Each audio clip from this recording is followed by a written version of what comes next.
अस्सलाम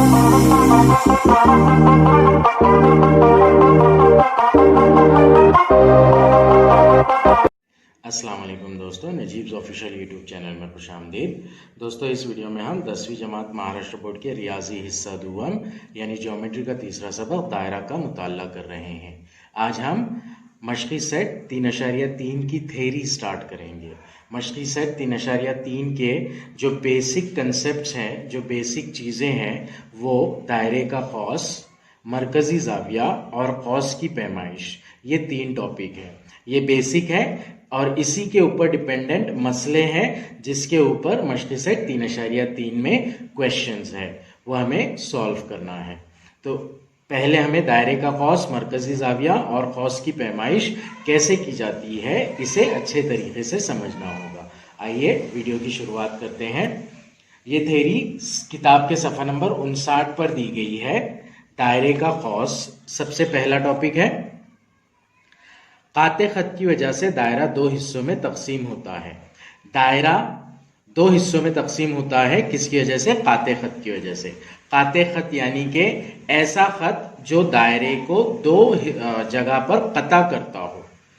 दायरे की जो लाइन होती है उसके ऊपर 2 जगह पर कता करने वाला खत, जैसे कि यहां पर शक्ल में दिया गया है। एक दायरा है, उसका मरकज C है।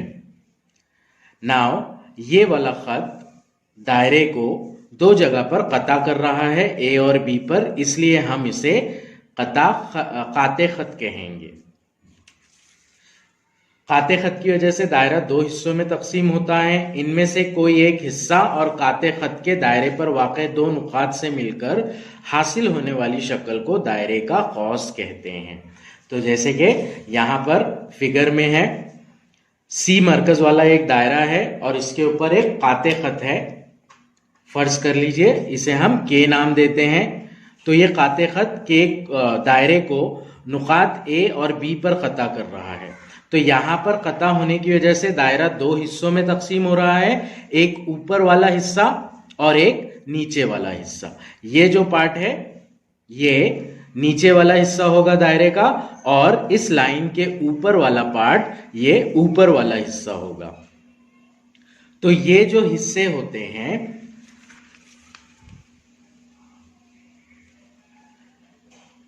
इसके ऊपर, खत के ऊपर जो 2 नुकात होते हैं A और B, तो इन दोनों नुकात के जरिए दायरे के जो 2 हिस्से बनते हैं, उन हिस्सों को ही दायरे का कौस कहा जाता है। तो एक कौस जो AB के उधर साइड में है ये होगा, और एक कौस जो AB के नीचे साइड में है, दूसरा कौस ये होगा। इनमें से कोई एक हिस्से और काते खत के दायरे पर वाक़े 2 नुकात से मिलकर हासिल होने वाली शक्ल को दायरे का कौस कहते हैं। तो इस तरह से खत के इस दायरे को 2 हिस्सों में तकसीम कर रहा है, मतलब यहां पर 2 कौस बन रहे हैं। नाउ नीचे दिया गया है, दायरा और काते खत के नुक्ते तकाते को कौस के इख्तितामी नुकात या कौसैन के सिरे कहते हैं। अब यहां पर AB, ये जो 2 नुकात है, ये दायरा और काते खत के नुक्ते तकाते हैं। तो इन्हीं नुकात को कौस के इख्तितामी नुकात या कौसीन के सिरे कहा जाएगा। कौस के इख्तितामी नुकात या कौसीन के सिरे।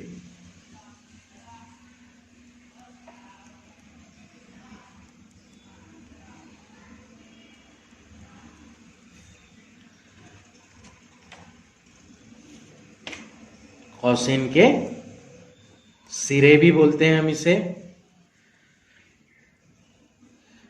ये रहेंगे A और B इस शक्ल के हिसाब से। नाउ शक्ल 3.29 में काते खत K की वजह से C मरकज वाले दायरे के 2 हिस्से बन रहे हैं, जैसे कि हमने फिगर में देखा, एक बड़ा हिस्सा और एक छोटा हिस्सा। तो बड़े हिस्से को और छोटे हिस्से को सिग्निफाई करने के लिए, उन्हें प्रॉपर पहचान देने के लिए हम क्या करेंगे, इस हिस्से में दायरे के ऊपर कहीं पर एक नुक्ता ले लेंगे, सपोज ये Y है, और इस हिस्से में दायरे के ऊपर एक नुक्ता ले लेंगे और उसे ए एक्स का नाम देंगे। तो ये जो हिस्सा होगा ए बी कोसेन के सिरों से बनने वाला ए एक्स बी का हिस्सा, तो ए एक्स बी एक कॉस हो जाएगा और ए बी कोसेन के सिरों से बनने वाला ए वाई बी का एक हिस्सा ये एक कॉस हो जाएगा। तो इस तरह से दो कोसेन होंगे दायरे के अंदर, यही बताया गया है। यहां पर शक्ल 3.29 में काते खत के की वजह से सी मरकज वाले दायरे के ए वाई बी और ए एक्स बी दो कॉस बने हुए हैं। ना काते खत के जिस सिमत में दायरे का मरकज होता है इस जानिब के कौस को अकबर कौस कहते हैं। अब जिसामत के हिसाब से, साइज के हिसाब से कौसैन दो किस्म के होते हैं, एक अकबर कौस और एक असगर कौस। अकबर यानी बड़ा होता है और असगर यानी छोटा होता है। तो जहां पर मरकज रहेगा, जिस कौस के अंदर मरकज शामिल रहेगा उस कौस को हम अकबर कौस कहते हैं। क्योंकि अगर मरकज से लाइन खींची हमने तो दायरा आधे आधे हिस्से में तकसीम हो जाएगा। तो दायरे को बड़े और छोटे हिस्से में तकसीम करने के लिए मरकज से ना गुजरता हुआ खत खींचा जाता है। तो इस तरह से अगर दो आ जाते हैं हिस्से, तो बड़ा वाला हिस्सा, बड़ा वाला कौस ऐसा कौस होगा जिसके अंदर मरकज शामिल होगा और छोटा वाला कौस ऐसा कौस होगा जिसके अंदर मरकज शामिल नहीं होगा। तो इसी तारीफ से बताया जा रहा है काते खत के जिस सिमत में दायरे का मरकज होता है इस जानिब के कौस को अकबर कौस कहते हैं। तो यहां पर शक्ल में ए वाई बी ये अकबर कौस होगा और मुखालिफ सिमत के कौस को असगर कौस कहते हैं, जैसे कि ए एक्स बी। यहां पर शक्ल 3.29 में कौस ए वाई बी और अकबर कौस है और कौस ए एक्स बी असगर कौस है।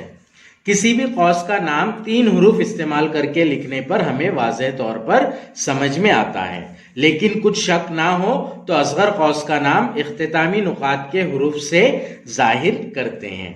शक्ल 3.29 में कौस ए एक्स बी को ए बी भी लिख सकते हैं। कौसैन को लिखने के तरीके दो है, जिसमें से 3 नुकात लेकर कौस का नाम लिखा जाता है या फिर 2 नुकात यानी के कौस के इख्तितामी नुकात या कौसैन के सिरे सिर्फ उसे लेकर भी नाम बताया जाता है।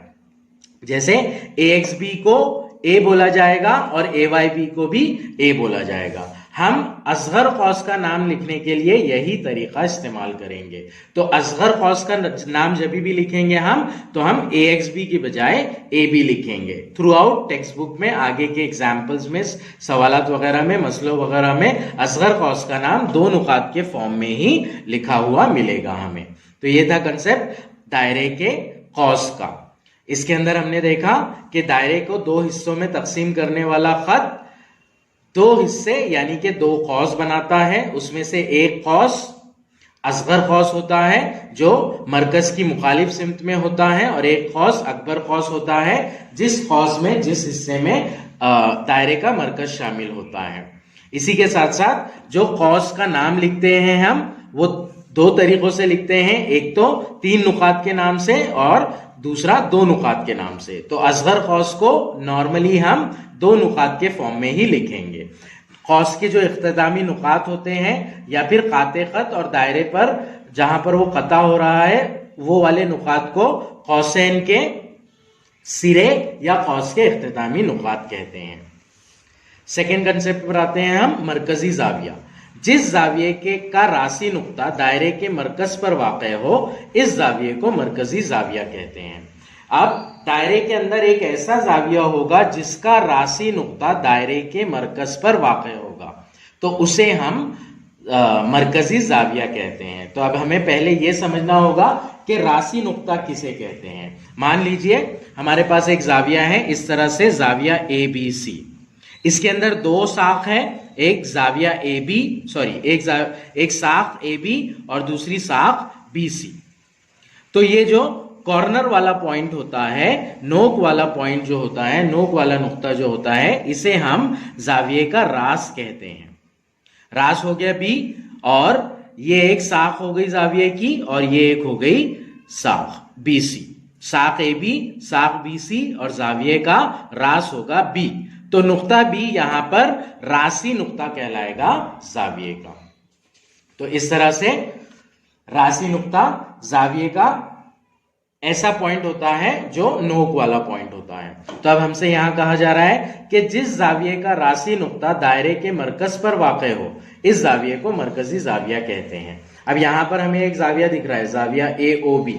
तो ये जाविये का राशि नुक्ता O है जो कि मरकज के ऊपर ही वाक़ है, तो इसे हम मरकजी जाविया कहते हैं। किसका? असगर खौस का कहेंगे हम, क्योंकि ये जाविया जो है थीटा का वो असगर खौस की जानिब बन रहा है। याद रखिए, मरकजी जाविये की तारीफ हम इस तरह से भी कर सकते हैं, जिस जाविये का राशि नुक्ता दायरे का मरकज हो, मरकज पर वाक़ हो या फिर दायरे का मरकज हो, उस जाविये को मरकजी जाविया कहते हैं। शक्ल 3.30 में ओ मरकज वाले दायरे का मरकजी जाविया जाविया AOB है। काते खत की तरह मरकजी जाविये की वजह से भी दायरा दो कौसों में तकसीम होता है। तो काते खत की तरह मरकजी जाविया भी दायरे को दो कौस में तकसीम करता है। यहां पर अगर हम देखेंगे तो अकबर कौस मरकज के इस सिमत वाला, तो APB ये जो हो जाएगा ये असगर कौस हो जाएगा, और अकबर कौस AOB यानी कि बड़ा वाला कौस, ये वाला कौस। तो ये जो जाविया है ये दायरे को दो कौसैन में तकसीम कर रहा है, एक असगर कौस है और दूसरा अकबर कौस है।